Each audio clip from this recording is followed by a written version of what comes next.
coaches left out there. How's it all gone first week back? It's been pretty good so far. Obviously disappointing with the amount of losses that we've had through this period, but that's the nature of the industry at the moment. So this week's been very much a player-driven week. So the guys have taken control of the training sessions. So for me, I've really just been observing. So far it hasn't been too bad. Have you had sample coaches stepping up to help, or how do you? Because no Marty, Ben's obviously not here, so it's just you and Doc really. So with the assistants. Yeah. So Brent Riley's looking after the back line at the moment, and Doc Clark has stepped up to look after the forwards with Matty Wright as well. Obviously, is his helper. So we've all got our responsibilities. So those guys have just stepped up to take that on in the short term, and we'll see where that ends. Do you think player-driven is something we're more likely to see in the future?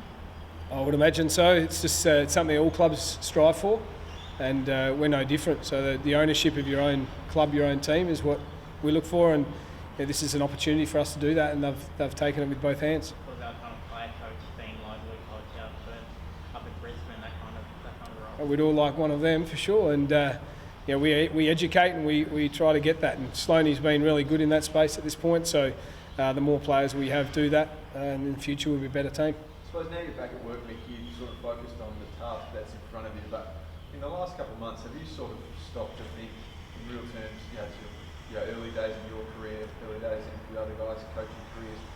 You sort of stop and think, how are we going to get through this? It's certainly challenging for everyone. I mean, the whole country or the whole world.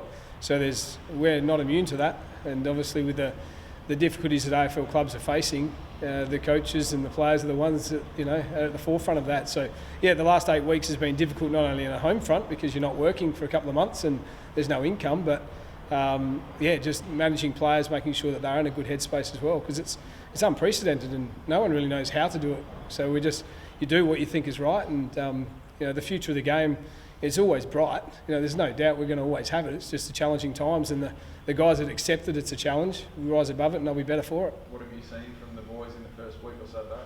Excitement probably is the number one thing. Just especially the guys that were in the Barossa to get out of their room now and get out and run around with the boys.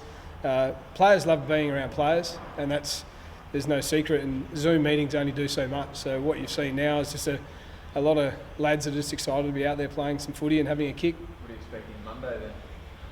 It's going to be pretty full on. I mean, we don't have many opportunities to go full contact, so really excited about that. So we'll be planning that the last week, and we'll be ready to go Monday. We won't waste a second that we've got, so they'll be put to the sword straight away. Do you think it'll be enough time to lead into the season, the amount of contact training you will have and the amount of weeks that you'll have?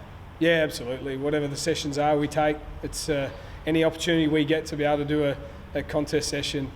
So if there's 1, 2, 3 or 4, it doesn't really matter to us. We prepare them physically. They're prepared. They've been training the whole time. So they'll come back to it pretty quickly. So not worried about, I guess, the risk of injury increasing because they've been out, sitting out of the game for a couple of months and then getting back into with only limited contact.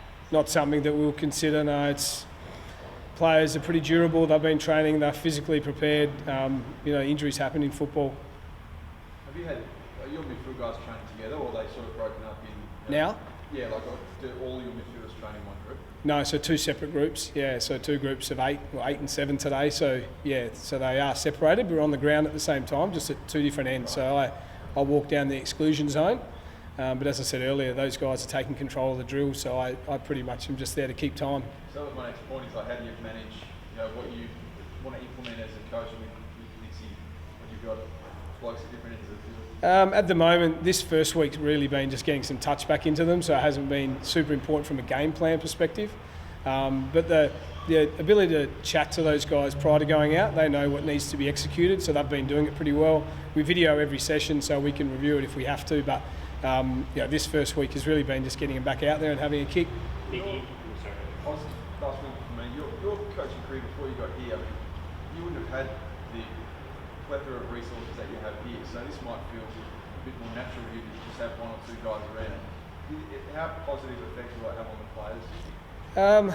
Well, I think, like we said earlier, I think the ability for a player to take more control of their own career is a good thing. They certainly need direction and need our guidance, but they can take control from here, and that's what I experienced in my time in coaching, because I had to, because I didn't have the resources. So, for me, it's pretty normal at the moment. So for the people that maybe have been around AFL their entire life, it might be a bit of a stretch, but for me, I'm happy just to have anyone help me. The other responsibility sits pretty well with you, I imagine. That's okay. Yeah, no problems.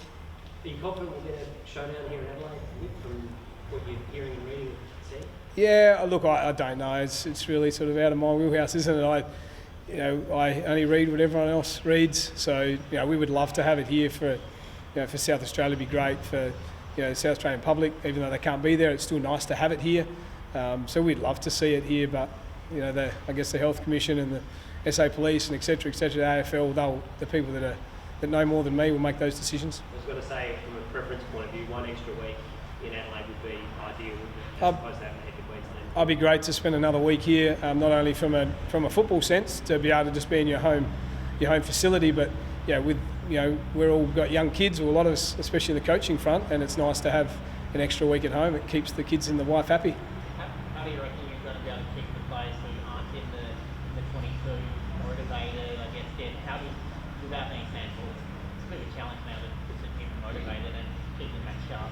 No, most definitely. It's one of the most significant challenges we face, is to make sure that the entire list gets the training they require to be ready to step up at any time. So we're working through that at the moment, making sure that they'll get the appropriate training. So, mentally the guys will be fine. We'll be as one the whole way through it. So it's just physically making sure they're ready to go if we need them to step up. How do you reckon that will what do you reckon you'll have to do to get them? I'm not sure yet. There's a lot of conversation around what we may be able to do, but there's a lot of things to go down yet. Sample umpires would be up to the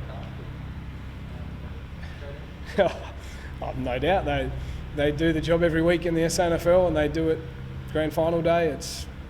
I'm not no expert in that, but I would say that there's plenty of appropriate people, but the AFL have their staff, and we understand that that's what it has to be. Are you still planning for the Gold Coast move? Eventually, you guys making longer term plans to be on the Gold Coast after round 2? Yeah, no doubt. Yeah, we've actually have a lot of plans, because plans seem to change on a daily basis. So one of our plans is to be going to the Gold Coast. Yeah. Does that involve the same accommodation as previously tipped? The Gold, that hasn't changed? No, At this stage, it's all the same. Yeah.